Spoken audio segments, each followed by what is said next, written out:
안녕하십니까. 지난주에 이어서 우리 두 번째 주 우리 교과 영원한 하나님의 언약. 사실 이 똑같은 제목으로요, 제 기억이 맞다면 84년도인가 아니면 82년도인가 우리 교과를 영원한 하나님의 언약이라는 제목으로 우리 전 세계 교회가 공부했었습니다. 언약은 그렇게 우리가 주기를 바꿔가면서 반복해서 공부할 만큼 중요한 주제죠.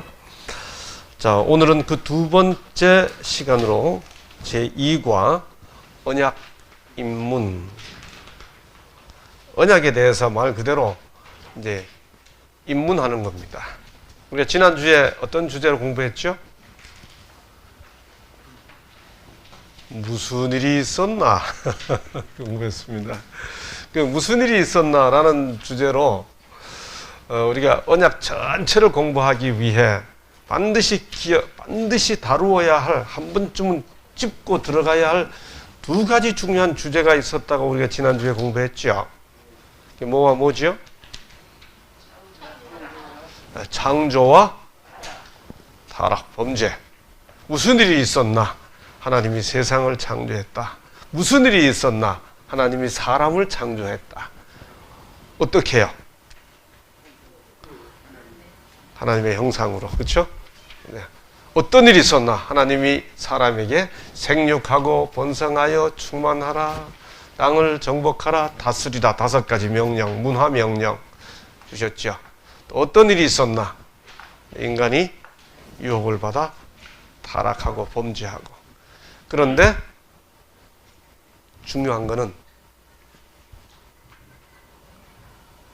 여자만 선악과를 먹고 아담은 유혹되지 않은 상태에서 그 죄에 함께 동참하지 않았었더라면 역사는 달라졌을 수 있는데 아담이 함께 선악과를 먹었죠.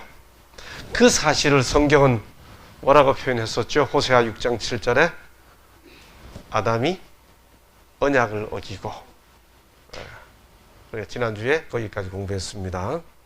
자, 오늘은 아예 언약이라는 주제를 가지고 이번 주에 이 언약에 대한 전체 입문을 공부하는 시간입니다. 조금 어려운 말이지만 우리 교우님들 언약이라고 하는 단어를 들으면 뭐가 떠오르세요? 언약 이렇게 하면. 예?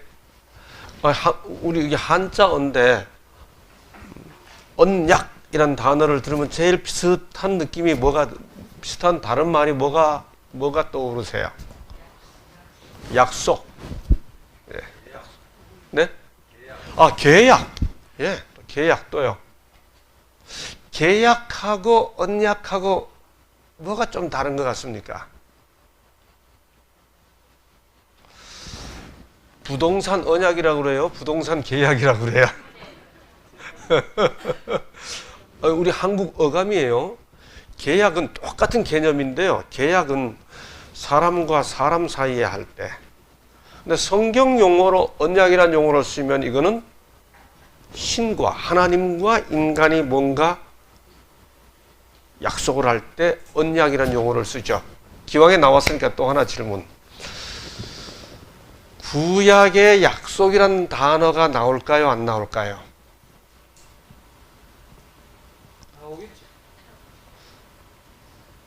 약속이란 단어가 구약에 나올까요? 안 나올까요? 우리 지난주에 같이 공부하신 분들은 제가 질문 드리면 잘못 대답했다가는 틀릴까봐 대답을 벌써 안 하시는데 괜찮아요. 대답하세요. 우리 한국어 성경에 약속이란 단어가 구약에 나올까 안 나올까? 안 나옵니다. 언약이란 뜻이나 약속이란 단어가 뜻이 통하는데 왜 구약은 언약이 나오고 신약에도 언약이 33번 나와요. 구약에는 287번 나오고. 근데 왜 약속이란 단어는 신약에서부터 나올까? 이게 중요한 차이가 있는데요. 언약은 언약이라고 표현하면 체결을 할 때 반드시 의식이 있습니다. 근데 약속이라는 단어는 의식이 없어요. 신약에서부터 약속이 시작이 됩니다. 자, 여기에 중요한 차이가 있어요. 이제 자, 이 언약이라는 말을 원래 구약에 나오니까 구약 원래 언어인 히브리어로 이 언약을 보시는 대로 브리트라고 합니다. 밑에 비슷한 단어로 번역된 게 브리트라는 단어가 이게 언약이라는 말이 무슨 뜻인지 알기 위해서 한번 이 단어 풀이 해보는 거예요. 협약, 이 브리트라는 단어가 언약, 협약, 율법, 약조, 동맹, 증거, 심지어 유언 뭐 이렇게 다양하게 번역이 됩니다. 히브리어로 브리트라고 그러는데 이 287번 헬라어의 디아세이케이라고 그러는데 요 말이 33번 나와요. 근데 요 브리트라는 단어가 도대체 무슨 뜻일까? 어디서 왔을까? 이 브리트란 언약이라는 원래 히브리어 단어가 어디서부터 왔는지에 대한 이론이 몇 가지가 있습니다. 첫째는 먹다라는 단어인 마라라고 하는 단어에서 브리트 발음이 비슷하죠? 그래서 이 언약을 할 때는 늘 구약에는 먹습니다. 근데 언약을 세우다 이렇게 하잖아요. 성경에 늘 언약을 세우다 하는데 이 언약을 세우다 할 때 이 세우다라는 단어가 카라트 하는데 이 카라트라는 단어가 뭔가 하면 자르는 거예요. 그래서 좀 이따 공부하겠습니다만 창세기 15장에서 아브라함이 언약을 세울 때 새를 쪼개고 이렇게 뭐 쪼개고 여기서 아마 언약이란 단어 그리고는 이제 먹는 거거든요. 우리 이 목회자들이 종종 하는 말로 목회를 잘 하려면 먹회를 잘해야 돼 하는 말 우스갯소리로 표현하잖아요. 그렇죠? 아니면 비리트란 단어, 브리트하고 미리트 비슷하죠. 비리트라는 단어에서 브리트라는 단어가 왔다 그러는데 이 비리트라는 단어는 사이입니다. 너와 나 사이, 하나님과 인간 사이. 어떤 단어는 바루라는 단어에서 왔다. 이 바루라는 단어가 있는데 이 바루라는 단어의 명사형이 비리트라고 그래요. 이게 히브리어로 브리트하고 미리트 비슷하죠, 발음이. 근데 이 비리트라는 단어가 묶는다 그런 뜻입니다. 다시 엮어맨다. 이건 하나님과 인간을 다시 관계를 다시 묶는 거죠. 우리 교과책은 지금 여기 비리투를 설명했습니다. 그래서 언약이라는 말은 그 어원에 대한 뭐 개념이 많이 있지만 이건 본 이렇게 함께 엮어매는 것. 그래서 하나님과 사람 사이에 종교적인 의미를 가진 언약을 나타낼 때 하던 이 언약, 브리트라는 단어가 쓰인다라고 하는 겁니다. 우리 본교의 성경 사전은 언약을 한마디로 이렇게 설명합니다. 간단히 말해 언약은 구속의 계획을 완전히 효력 있게 하는데 하나님께서 인간을 구속하기 위해 세우는 계획이 있는데 그 계획을 완전히 효력 있게 하는데 요구되는 모든 게 포함되어 있다. 이렇게 설명해 주고 있습니다. 자, 여러분 그러니까 언약을 공부하는 거 중요합니까? 중요하죠. 구속의 계획을 완전히 효력 있게 하는데 요구되는 모든 것을 포함하고 있다. 언약이 뭘까? 지금 우리가 이제 아직 언약 공부 시작하지 않았어요. 언약이라는 게 도대체 뭐냐? 우리가 구약, 신약, 옛 언약, 새 언약 다 이렇게 언약 늘 쓰고 있는데 도대체 언약이라는 게 뭔가? 이걸 13주 동안 공부하게 되는데 오늘 그 이제 언약이라는 그 개념 단어의 그 입문 이제 첫 공부를 하게 되는 겁니다. 자, 설명을 드리기 전에 한번 여러분의 상상을 한번 이렇게 발휘해 보세요. 하나님과 인간이 언약한다 그러면 어떤 것들이 꼭 필요할까요? 하나님과 인간 사이의 언약에는 뭐가 꼭 들어가야 서로 언약이 형성될 것 같습니까?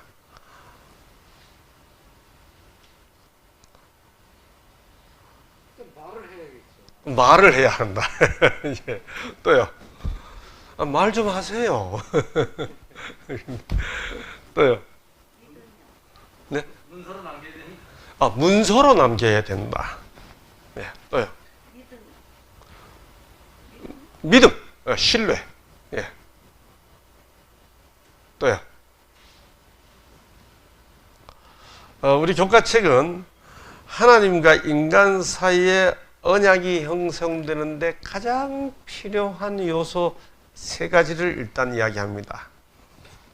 첫째, 하나님은 맹세를 통해 내가 그 언약에 나타난 약속들, 내가 그 틀림없이 내가 할 거야. 그럼 하나님 말씀하세요. 이게 첫 번째 요소. 두 번째, 하나님은 그렇게 확증시켜 주거든요. 그러니까 모든 언약에는 하나님의 그 약속이 담겨져 있는데 그 약속들을 하나님이 반드시 이루실 거라고 하는 하나님의 언명이 있습니다. 두 번째, 그러면 인간은 뭐 해야 돼요? 언약에 대한 인간은 의무가 있는데 십계명에 나타나 있듯이 그 약속을 지키겠다고 하는 순종에 대한 요구가 있죠. 그렇죠? 그다음에 세 번째, 모든 언약의 완성은 어떻게 되는가? 결국 그리스도와 구원의 계획을 통해 언약의 의무를 최종적으로 성취하신다는 것이 포함되어 있습니다. 자, 이게 이번 기 동안 공부하게 된 사실상 전체 내용인데요. 자, 이제 오늘은 성경에 나오는 언약을 한번 쫙 스캔하는 날입니다. 그래서 오늘 짚어보는 내용 하나하나를 이제 다음 주부터 들어가서 하나씩 확대해서 공부합니다. 질문입니다. 성경에서 언약이라는 단어 자체가 가장 먼저 나오는 때가 언제일까요? 아시는 대로, 기억나시는 대로. 우리가 지금 언약을 공부하는데 언약이란 단어 자체가 성경에서 맨 처음 나오는 게 언제죠? 이것도 상식인데.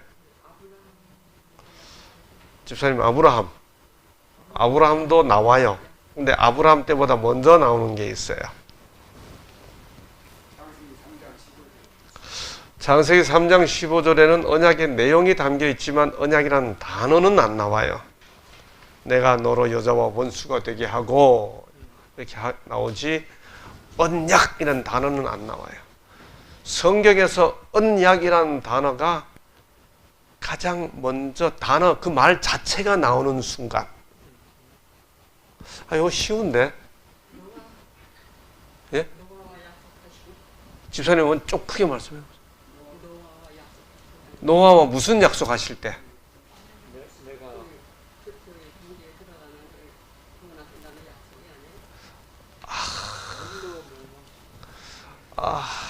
집사님, 노아는 맞는데 그 사건이 딱 꼬집어서 젖어서 제가 대답을 드리면 다 그러실 거예요. 다 너무 잘 아시는 내용이에요.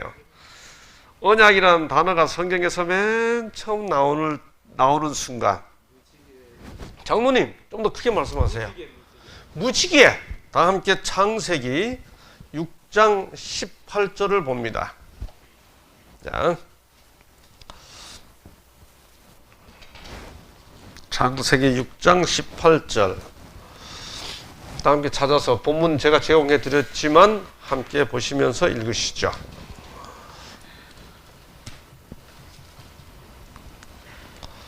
창세기 6장 18절 먼저 찾아서 보시면서 자, 네, 읽으시죠. 나와는 내가 내 언약을 세우리니 너는 내 아들들과 내 아내와 내 자부들과 함께 그 방주로 들어가고. 예. 그러나 너와는 이 너가 이제 노아입니다. 하나님께서 홍수에 대한 홍수 대심판을 말씀하시면서 그러나 너와는 내가 내 언약을 세우리. 이게 여기서 성경에서 언약이라는 단어가 맨 처음 등장해요. 그러니까 첫 번째로 언약에 해당되는 인물이 집사님 말씀하신 대로 누구? 노아. 두 번째, 자 오늘 전체 그 하나하나 공부하기 전에 그 다음 공부하자고. 두 번째 하나님께서 언약이라는 단어를 쓰신 게 언제일까요? 아까 집사님 말씀하셨어요. 아브라함. 첫 번째 인물이 누구예요? 노아. 두 번째가 아브라함. 아브라함 언제 아브라함과 언약 세우겠다는 말씀하셨을까요? 네, 생각 안 나시죠? 하여간 아브라함이에요. 그 다음에 세 번째로 하나님께서 언약이라는 단어를 쓰신 때가 언제일까요? 여러분이 지금 다 알고 계세요. 그걸 좀 정리하는 겁니다. 네? 언제요? 유명한 사건인데 다 말씀드리면 그러실 거예요.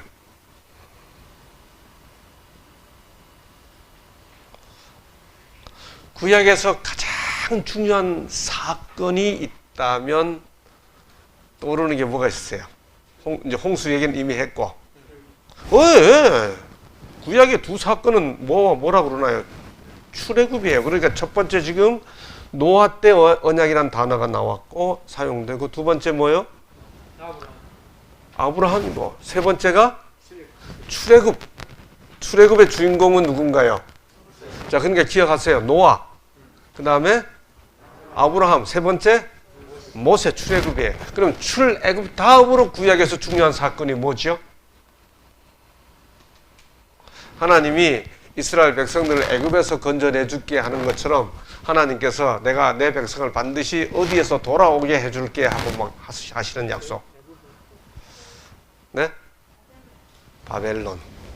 구약의 사건은 크게 둘로 나누면 애굽에 있던 이스라엘 백성들을 하나님이 애굽에서 건져내주겠다는 약속이고, 또 하나는 바벨론에 잡혀갔던 이스라엘 백성들을 돌아오게 해주겠다. 이거를 출애굽이라고 그러고 탈바벨론이라고 그래요. 자, 그래서 이렇게 하면 정리가 딱 됐습니다. 구약의 가장 중요한 사건은 첫 번째 홍수, 두 번째 사건은 뭐죠? 이스라엘 백성들을 하나님께서 선민으로 삼겠다는 아브라함과의 약속. 세 번째는 그 이스라엘 백성들 애굽에서 건져내주겠는 순간. 네 번째는 그 이스라엘 백성들이 바벨론으로 끌려갔는데 바벨론에서 다시 돌아오게 해주시겠다는 약속. 요 네 번의 사건 때마다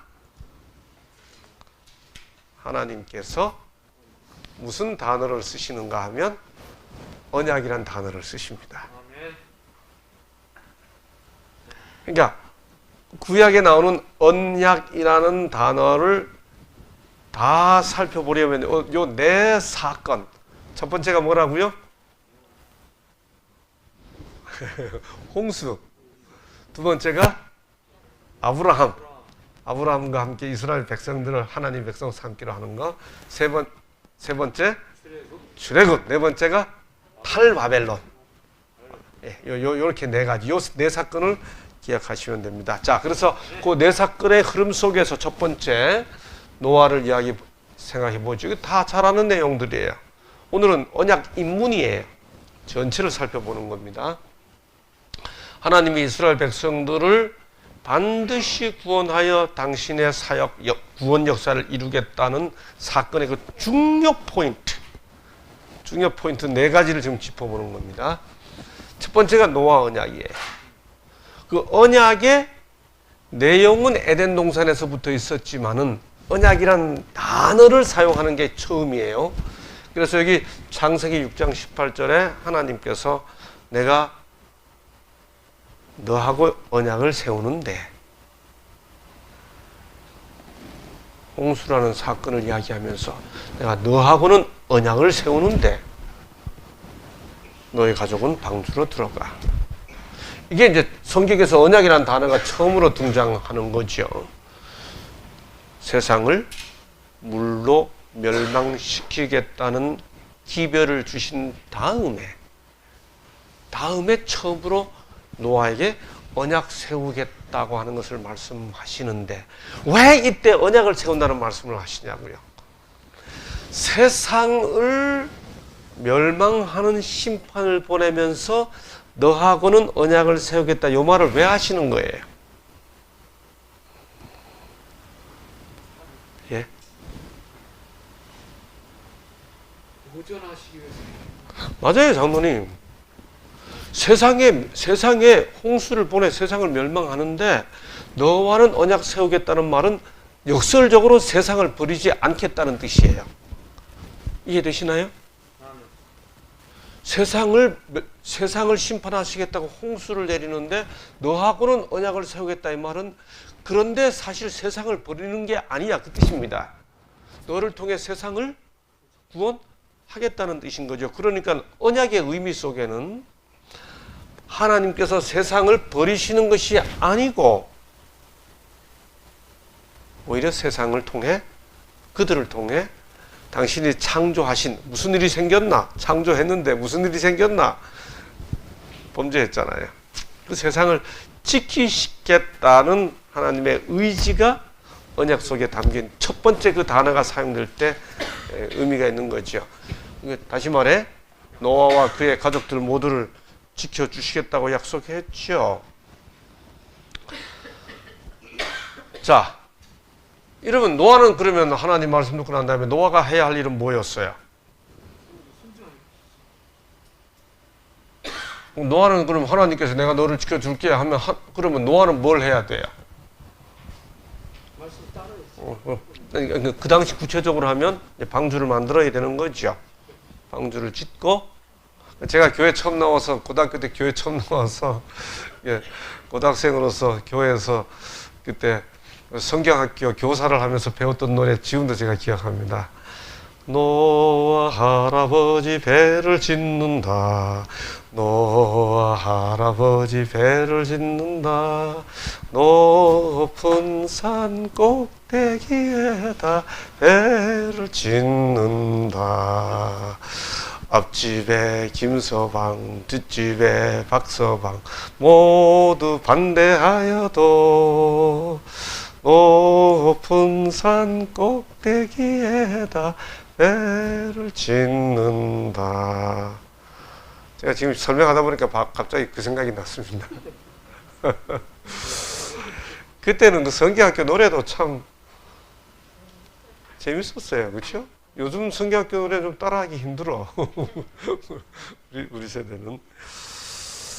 자, 그래서 여기 보면 하나님께서 노아에게 방주를 지으라라고 말씀하시고 난 다음에 너와 내 가족들은 방주로 들어가라라는 말 속에는 뭐가 포함되어 있나요? 내가 언약을 세운다. 이 말 속에는 내가 말한 거는 반드시 지켜. 하나님의 의지가 표현되어 있는 거죠. 그러니까 우리가 언약이란 단어를 들으면 앞으로 우리가 한 기 동안 공부하게 될 언약이란 단어를 들으면 하나님의 의지를 느낄 수 있어야 됩니다. 그 하나님의 우리를 기억하고 살리겠다는 하나님의 의지가 반복해서 표현돼요. 우리가 그걸 읽어내야 하는 거죠. 그런데 아까 말씀드린 것처럼 집사님한테 홍수가 끝난 다음에 하나님께서 그 언약의 의지를 다시 한번 확인하기 위해 아주 서정적인 약속을 하나 하십니다. 함께 읽으시겠습니다. 시작.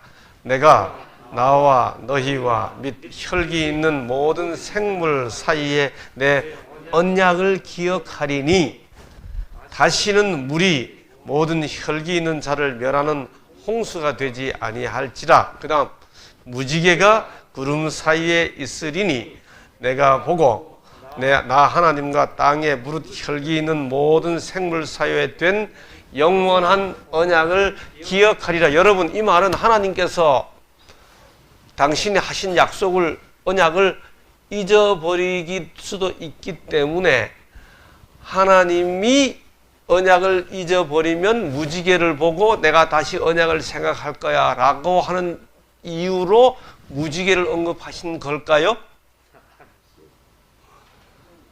내가 앞으로 언약을 세워 놓을 텐데 무지개가 뜰 텐데, 무지개는 항상 무슨 뜻인가 하면 내가 무지개를 보면 언약을 기억하리라. 나 하나님과 땅에 무릇 혈기는 모든 생물 사이에 된 영원한 언약을 기억하리라. 그러니까 무지개가 하나님께서 언약을 기억하기 위해 세워놓으신 걸까요? 아니죠. 요걸 이해해야 합니다. 우리는 무지개를 보고 하나님의 언약의 증표라고 생각하는데, 이건 하나님이 언약을 잊어버릴 수도 있기 때문에 세워놓으신 표가 아니고요. 우리에게 그 사실을 환기시키는 장치가 되도록 하기 위해 세워놓으신 거지요. 그렇죠? 이걸 후에 이사야가 이렇게 말합니다. 이는 노아의 홍수에 비하리로다. 내가 다시는 노아의 홍수로 땅 위에 범람치 않게 하리라 맹세한 것 같이 내가 다시는 너를 노하지 아니하며 다시는 너를 책망하지 아니하기로 맹세하였노니. 하나님께서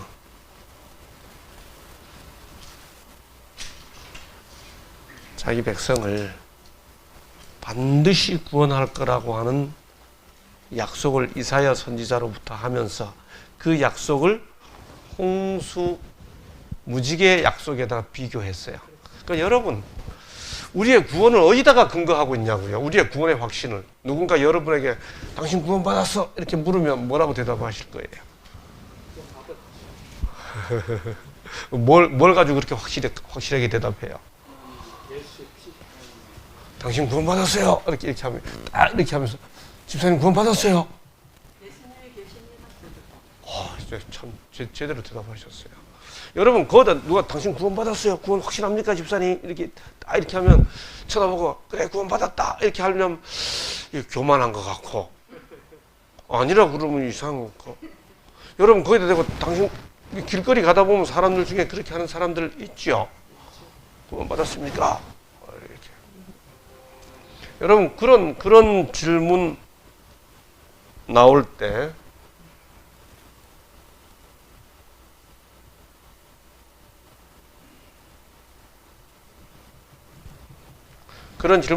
때 자기 자신을 보면요, 그래 구원받았다 이렇게 말할 수 있는 사람, 제가 볼 때는 자기를 속이는 자입니다. 근데 저는 그런 질문 받을 때마다 그 시선을 제가 피합니다. 피하고 어디를 보는가? 하늘을 보죠. 하늘을 보고 주님께 여쭙습니다. 주님, 저 구원 못 받습니까? 그러면 주님이 뭐라고 대답하세요? 100번이면 100번다. 무슨 소리 하는 거야? 네가 내 아들인데. 다시 말해, 우리의 구원의 확신은 나의 느낌에 의존해 있는 게 아니고 하나님의 약속에 의존해 있는 거죠. 아멘. 내가 어떻게 느끼느냐에 근거하고 있는 게 아니고 하나님의 주신 확언, 아멘. 확실한 말씀에 근거하고 있는 거죠. 그래서 부조와 선지자는 바로 이 내용을 이렇게 부조와 선지자 106쪽 이렇게 설명합니다. 주님께서 무지개를 보실 때에 당신의 언약을 기억하시겠다고 선언하신다. 그러나 이것은 그분께서 당신의 언약을 잊어버릴 수도 있다는 것을 의미하지 않는다. 그분께서는 우리가 그분을 더 잘 이해하도록 하시기 위해 우리의 언어로 우리에게 말씀해 주신 것이다. 그러니까 무지개를 약속하신 것은 그분이 잊어버릴 수도 있기 때문에 내가 무지개 만들어 놓고 내가 기억해 낼게, 이런 뜻으로 무지개를 주신 게 아니고 우리의 언어로, 우리 말로, 사람의 말로. 그분은 언약을 확언하시는 분이시니까. 이게 노아의 언약 속에 이게 담겨 있습니다. 이 다음 주에 우리가 이 노아의 언약 좀 더 자세히 공부할 겁니다. 두 번째, 아브라함 언약입니다. 다 함께 읽으시겠습니다. 시작. 여호와께서 아브라함에게 이르시되 너는 너의 본토 친척 아비 집을 떠나 내가 네게 지시한 땅으로 가라. 내가 너로 큰 민족을 이루고 네게 복을 주어 내 이름을 창대케 하리니 너는 복의 근원이 될지라. 너를 축복하는 자에게는 내가 복을 내리고 너를 저주하는 자에게는 내가 저주하리. 땅의 모든 족속이 너를 인하여. 복을 얻을. 여러분, 이 단어에 언약이란 단어가 나와요, 안 나와요? 지금 조금 전에 읽으셨는데 요 창세기 12장 1절 3절 사이에 언약이란 단어가 나옵니까, 안 나옵니까? 안 나와요. 한 번도 언급되지 않았어요. 그러면 아브라함 이야기에서 언약이란 단어는 맨 처음 언제 나올까요? 언제 나오는가 하면 이때 나옵니다. 창세기 15장 18절. 그날에 여호와께서 아브라함으로 더불어 언약을 세워. 여기 성경에서 언약이란 단어가 두 번째로 나오는 순간입니다. 아브라함과 관련해서. 또 하나, 여기 내가 내 언약을 나와 너 사이에 세워 너로 심히 번성케 하리라 하시니 아브라함이 엎드린데 하나님이 또 그에게 일러 가라사대 내가 너와 내 언약을 세우리니. 하나님께서 언약이란 단어를 쓰시면서 아브라함하고 관계에서 지금 언급하시는 거거든요. 그러니까 아브라함 이야기에서 언약이란 단어가 처음 쓰이는 것은 창세기 15장과 창세기 17장입니다. 그런데 하나님께서 아브라함과 언약을 세운다는 말씀하시기도 전인 창세기 12장에서 그를 부르시면서 뭐라고 말씀하시는가 하면 본토 친척 아비집을 떠나 내가 내게 지시하는 땅으로 가라. 맞아요? 다시요. 본토 친척 아비집을 떠나 내가 내게 지시하는 땅으로 가라. 맞아요? 내가 네게 지시한. 틀렸잖아요. 성경 또 보세요. 내가 내게 지시하는 땅이 아니고 지시할 땅으로 가라. 그러니까 여하튼 먼저 뭐 하라는 뜻이에요? 내 말을 들으라. 아니, 그 전에 내가 내게 지시할 땅으로 가라 그랬으니까 뭘 먼저 하라는 거예요? 가는 걸 먼저 하라는 거죠. 어디로 갈지는 모르지. 이제 앞으로 지시할 거예요. 그러니까 뭐부터 먼저 해야 되는 겁니까? 본토 친척 아비집을 떠나는 것부터 먼저 해야 되는 거죠. 어디로 갈지는 지시한다니까요. 나중에 지시한다니까요. 지시하는 땅으로 가라가 아니고 지시할 땅으로 가라. 그러니까 우선 떠나야 돼요. 여러분, 그럼 아브라함이 이때 떠났을 때 본토 떠났나요? 떠났지. 친척 떠났나요? 떠났어요, 안 떠났어요? 떠나긴 했는데 다 떠났나요? 우리 교우님들이 지난주에 한번 경험하시더니 벌써 질문에 대답 안 하세요. 여러분, 아브라함이 떠날 때 누구 데리고 갔어요? 조카 롯 데려갔잖아요.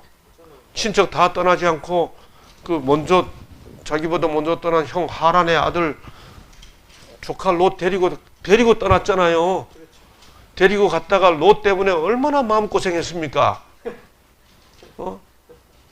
네가 좌하면 내가 우하고 네가 우하면 내가 좌하리라 그렇게 양보했으면 조카가 삼촌 무슨 말씀이세요? 삼촌 먼저 택하세요. 이렇게 해야 되는데 양쪽 집안 재산이 늘어날 때 아브라함이 네가 좌하면 내가 우하고 네가 우하면 내가 좌할게 하니까 이에 롯이 요단들을 바라보고 물이 넉넉하고 땅이 좋은 거로 자기가 먼저 택해버립니다. 아브라함 속상할 수 있죠. 롯 때문에 얼마나 어려운 일 많이 겪었습니까? 친척 안 떠났어요. 아비 집 떠났나요?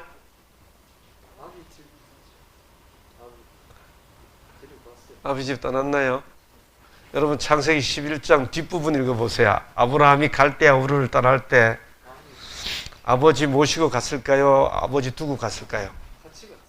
모시고 가다가 아버지가 하란에서 돌아가신 다음에, 그러니까 갈대아 우르 본토를 떠나긴 떠나는데 조카 데리고 가고 아버지 모시고 떠나요. 이게 무슨 뜻이죠? 아브라함이 믿음이 있긴 있는데, 그래서 하나님 말씀대로 출발하긴 하는데 처음부터 완전하게 다 버리고 떠난 건 아니에요. 떠나긴 떠나요. 그러니까 뭔가 하면 목사님, 저 완전히 준비되면 침례 받을게요. 평생 못 받습니다. 완전히 준비될 수 있는 사람 아무도 없습니다. 가라고 하면 가야지. 가면서 조카도 데리고 가고 아버지도 모시고 가지만 가는 거지요. 예, 아브라함이 처음부터 완전했나요? 완전하지 못. 가가지고 애굽에 가서 죽을까봐 세상에 자기 와이프를 자기 여동생이라고 그랬습니다. 그 바로가 데려가는데 멀쩡히 있어요. 나중에는요, 하나님께서 바로를 막아주시는 바람에 바로가 놀래가지고 종을 줍니다. 근데 하갈도 그때 준 겁니다. 근데 아브라함이 그 선물 다 받아가지고 가서 하갈과 함께 또 문제가 생기죠. 이스마엘 사건이. 여러분, 아내를 왕에게 준 덕분에 종과 재산을 받아가지고 가는 참 맥없는 양반이에요. 그런데 믿음의 여정에 출발한 겁니까? 출발했어요. 그 이야기를 앞으로 우리가 다음 주에 공부할 겁니다. 이제 하나하나 자세하게, 좀 더 자세하게. 아브라함 이야기는 넘어지고 자빠지고 넘어지고 자빠지고 하면서도 하나님을 향해 방향을 돌렸어요. 이게 중요해요. 아멘. 사람이 다 버려두고 갈 거야 하면 절대로 못 갑니다. 그런데 이것저것 얽혀 있지만은 요렇게 가던 사람이 요렇게 돌아서는 순간 이게 방향 전환이거든요. 그래서 아브라함은 비록 출발이 부족했지만 하나님께서 가라고 그러니까 가고 방향을 돌렸어요. 이게 중요한 거죠. 여러분, 신앙생활에서 정말 중요한 것은 방향 전환이에요. 그러니까 하나님과 등 돌리고 살다가 하나님을 향해, 교회를 떠나 살다가 교회를 향해 방향을 돌리는 거죠. 그러다 보면 나아가는 겁니다. 그렇게 출발한, 그게 창세기 12장인데 그렇게 출발한 아브라함에게 하나님께서 15장에서 와가지고 내가 아들 줄게, 땅 줄게, 두 가지 언급했어요. 첫 번째 뭘 주게? 두 번째 뭘 줄게? 두 가지 기억하세요. 아들 줄게, 땅 줄게. 이 이야기를 우리가 다음 주에 공부하게 됩니다. 예, 세 번째 하나님께서 언약이라는 단어를 쓰신 것은 모세와 함께 하신 겁니다. 자, 여기 보시죠. 잘 보이시는지 모르겠는데 제가 창세기 6장 읽어보겠습니다. 하나님이 모세에게 말씀하여 가라사대 나는 여호와로라. 내가 아브라함과 이삭과 야곱에게 전능의 하나님으로 나타났으나 나의 이름을 여호와로는 그들에게 알리지 아니하였고. 장로님, 이거 뭐 이상하지 않으세요? 우리 장로님, 제가 장로님께 여쭤봐야 되겠는데, 아브라함과 이삭과 야곱이 하나님의 이름을 여호와로 알았을까요? 몰랐을까요?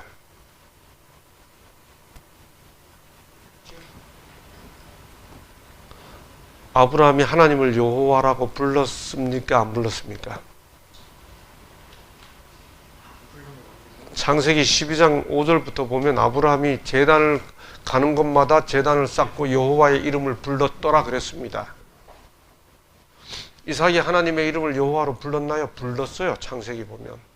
야곱은요, 마찬가지예요. 그런데 지금 모세 시대가 왔는데 하나님께서 모세에게 뭐라고 말씀하시는가 보세요. 나는 여호와로라.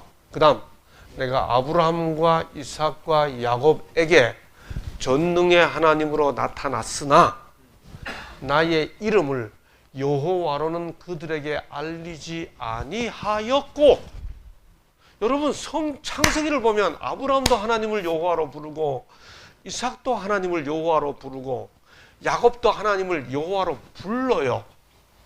그런데 출애굽기에 오니까 하나님께서 모세에게 말씀하시기를 내가 아브라함과 이삭과 야곱에게 전능한 하나님으로 나타났지만 여호와로는 내 이름을 알리지 않았다 그래요. 이게 무슨 뜻입니까? 제가 여호와라는 하나님의 이름을 교회의 이름으로 붙이고 있는 분들이 있죠.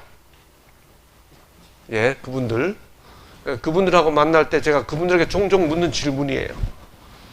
선생님, 아브라함이 여호와의 증인이시니까 제가 질문을 드리겠습니다. 아브라함이 하나님의 이름을 여호와로 알았습니까? 그러면 출애굽기 6장 3절은 무슨 뜻이죠? 똑같은 질문을 우리 교우님들께 드립니다. 아브라함이 하나님의 이름을 여호와로 불렀어요. 근데 왜 하나님이 모세에게 내가 아브라함과 이삭과 야곱에게 전능의 하나님으로 나타났으나 나의 이름을 여호와로는 그들에게 알리지 아니하였고 라고 말씀하실까? 이게 무슨 뜻일까요? 여기에 굉장한 의미가 담겨 있습니다. 요거 다음 주에 좀 더 자세하게 공부하게 될 겁니다. 네. 네, 금요일 저녁마다 우리가 이제 교과 공부를 하는, 안흥교에서 교과 공부를 하니까 참 감사한 일이죠. 예. 계속 있습니다. 이제 애굽 사람이 종을 삼은 이 이스라엘 자손의 신음을 듣고 그 다음 잘 보세요. 나의 언약을 뭐 하노라? 기억한다는 말은 전에 언약을 하셨던 걸 다시 한번 생각한다 그 말이잖아요. 그러니까 모세 언약의 핵심은 아브라함 언약을 확인하는 거예요. 그 내용이 뭐냐? 여기 보니까 애굽 사람이 무거운 짐 밑에서 너희를 빼어내고 그 다음 잘 보세요. 너희를 구속하여 너희로 내 백성을 삼고, 하나님이 우주의 하나님인 것으로 끝난 게 아니고 이스라엘이 세상 만민으로 끝나는 게 아니고 너희로 내 백성을 삼고 그 다음 나는 너희 하나님이 되고, 이게 모세에게 다시 한번 확인하는 거거든요. 그래서 여기 보면 아브라함의 언약과 모세 언약을 비교해 보면 창세기 17장, 출애굽기 19장 등등을 비교해 보면 특별한 관계를 반복하고 있고, 두 번째 큰 민족 삼겠다는 걸 반복하고 있고, 세 번째 그러므로 순종하라는 걸 말씀하고 있어요. 이 기본적인 맥락이 아브라함의 언약과 모세 언약이 통합니다. 그래서 하나님이 모세에게 주신 언약은 아브라함에게 주신 언약과 서로 같은 맥락 위에 서 있다. 이걸 기억할 필요가 있습니다. 자, 마지막으로 새 언약입니다. 우리 함께 읽으시고 마무리하겠습니다. 시작. 나 여호와가 말하노라.